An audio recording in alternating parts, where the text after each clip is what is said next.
Today, I want to try something new. Well, actually, I'm going to try something old. Hi guys, welcome to my channel. I'm Melinda, plain and simple. I have a little something that I am going to be sharing with you today for 10 Minutes Better. The theme for 10 Minutes Better this month is Fairy, Tell Me a Tale. I know, it sounds a little bit weird, but the whole point of the 10 Minutes Better themes is to give the other ladies who do this along with me a chance to use their creativity and to make it their own. So that way we have a lot of variety, and I really like variety. So I told the ladies, I said, just do what you want with it, make it your own, have fun, and I gave them some suggestions, but then they will run with it. I mean, they come up with stuff all the time. So I said, you can do fairies if you want to. Maybe you want to start a fairy garden or take care of the one you already have. Or maybe you've got some fairy tale books. Or maybe you just have something special around your house that you want to share the story about it with people.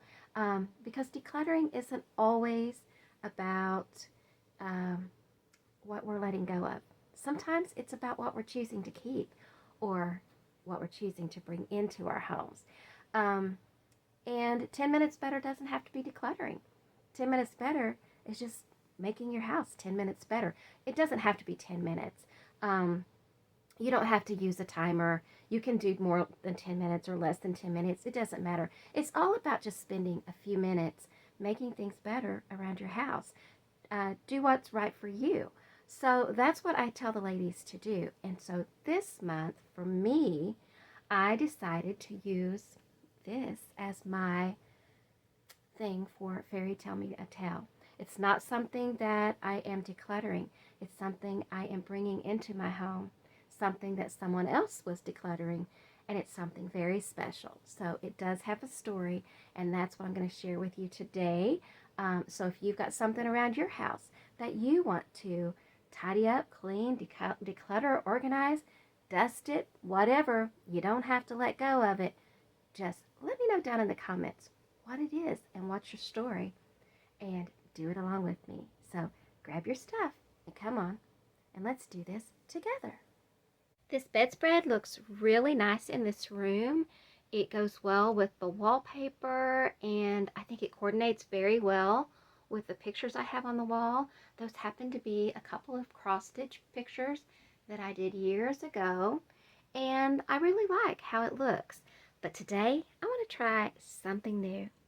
Well, actually, I'm going to try something old. Do you remember that thing I found out in the garage in the bag, and I said I wanted to wash it before I showed it to you? Well, this is it. It's a quilt that I made for one of my great nieces years ago. This one was Jenna's. In our family, we called them Aunt Ruby quilts because she would take one of those big panels that you could buy. We would get them at Walmart, but you get those big panels. And then she just did strips along the sides in the top and bottom to make the rest of the quilt. And then she put a backing, of course, with the lining and stuff. And sometimes she quilted. Well, I think she mostly quilted hers. Some of them I think she tacked. But I just did tacking on this one.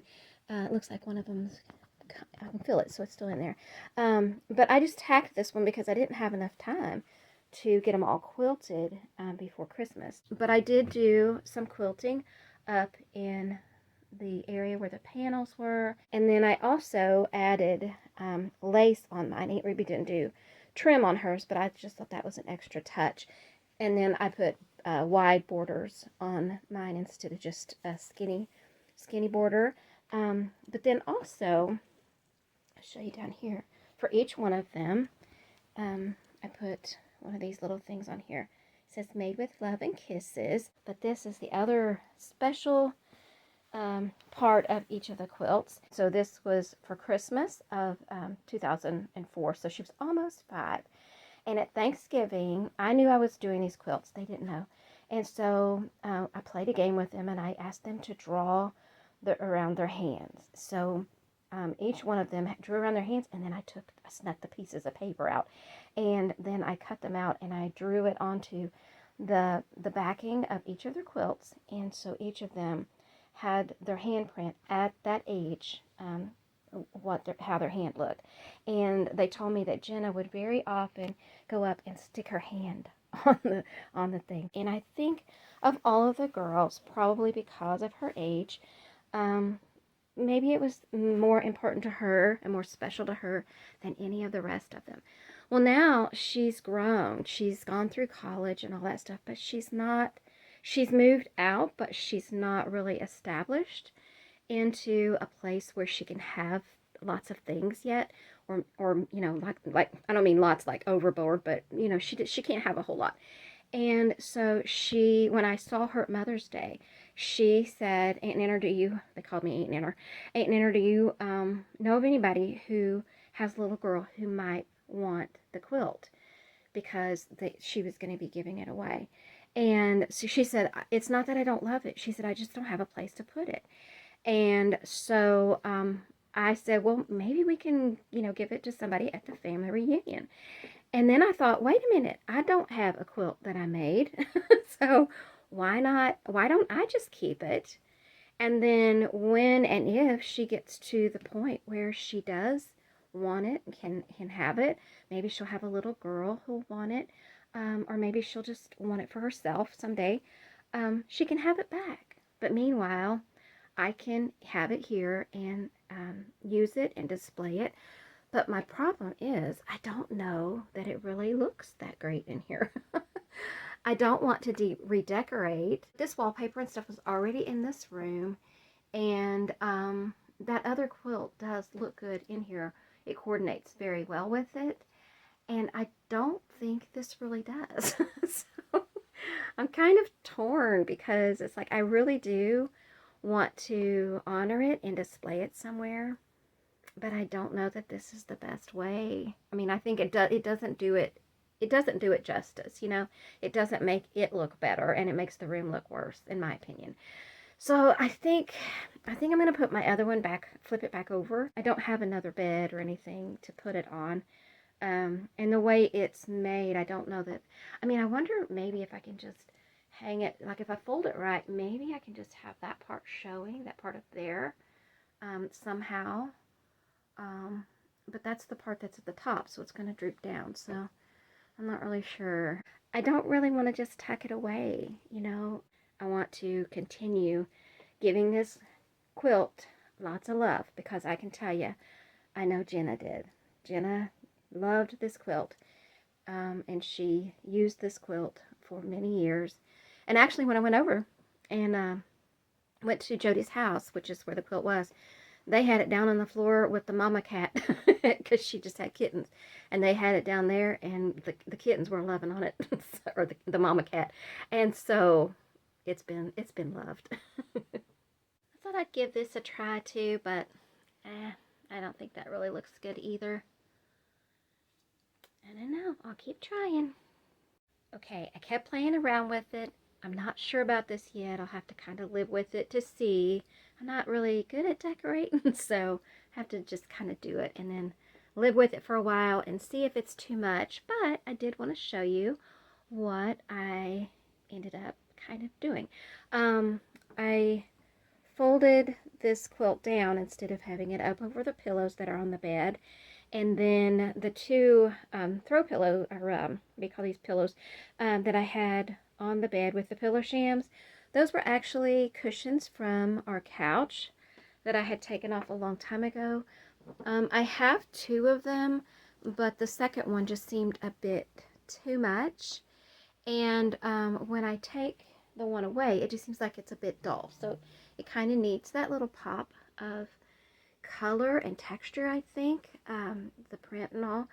So anyway, so I have the quilt kind of folded, and so it goes all the way across the top of the bed. And I took that pillow that was over on that chair, put it over here, moved the basket with the dolls over, or the doll and the dog, and you can see I have the pillow sham on that chair now. And so, and then I took the other pillow sham and put it here in the middle of the bed, so it gives it a little bit different look. And I don't know, it looks a little different. I mean, it's a one of a kind, that's for sure. I'm just gonna have to live with it and see if I feel like it's too busy. If it was a room that we had to use all the time and then I had to constantly be making the bed, I probably wouldn't do this because it would just be a lot. But since we don't have company very often, I think I can handle this if it's not too busy for me to kind of look at. But there you go. It kind of gives it a little bit different look. It maybe not as grown up of a look as it was before, but a little different. So we'll see how it goes. But all of the stuff that's here is kind of special. The quilt's just a quilt, but we really do like the quilt, and we used to have one just like it on our bed. This one we bought for the spare bed. And I really like these cushions.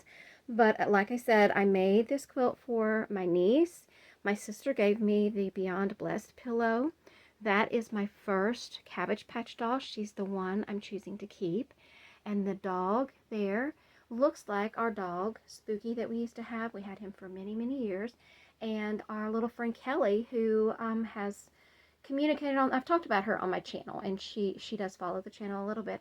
But she gave me that dog many, many years ago, and so I've kept it. And my mom, I think my mom made this one. I don't think I made that one. I think my mom made that one, that little Afghan for the dolls. That's why I kept that. And then this basket is the basket that we got flowers for my husband's grandfather's funeral. And so I've always tried to find a way that I can use that basket in my house. And if I couldn't, I've kept it anyway because I always want to try to find a way to use it. It doesn't, you know, we can let it go. But I just try to use it somehow or other. And for a long time, it sat there unused in the basement. And then I was thinking about decluttering it. And then I decided to put the doll and the dog in it. And then I thought, hey, I can put Mom's little Afghan that she made in there for the baby dolls. I can put all of that in there, and that way when we do have company, I can just pick that basket up easily and move it off of the bed, and that makes it a lot easier to prepare for when we have a guest, because I don't leave that in here when we have a guest. I take it out before they get here. So what do you think? Fairy tale fairy, please tell me a tale. It doesn't need princesses, wishes, or spells. It only needs something to make me believe that nothing's impossible for me to achieve. It can be from a book or made up on the spot. Just add in some twists and an interesting plot. Or if you would rather, a tale that is true. It can be about anyone. It can be about you. Share a long-winded journey of long-winding trails, or a short and sweet story of wins after fails. A fantastical weave of lessons and fun, the kind I'll remember long after it's done. Every fairy tale story, once it begins, has the promise of happy ever after the end. That's all that I want, and all that I need. A fairy tale ending written just for me. Please, fairy tale fairy, tell me a tale. It doesn't need princesses, wishes, or spells. It only needs something to make me believe that anything's possible for me to achieve. Do you like your new bed covers? Huh? Are you a happy camper? You like sleeping there, don't you, puppy? Hmm? Do you like sleeping on that? You do? Okay, well, you go ahead and take your little cat nap. Love you. Bye-bye. What you doing, Pumpkin? Yeah? Are you going to declutter some stuff? Yeah. Meanwhile, happy decluttering.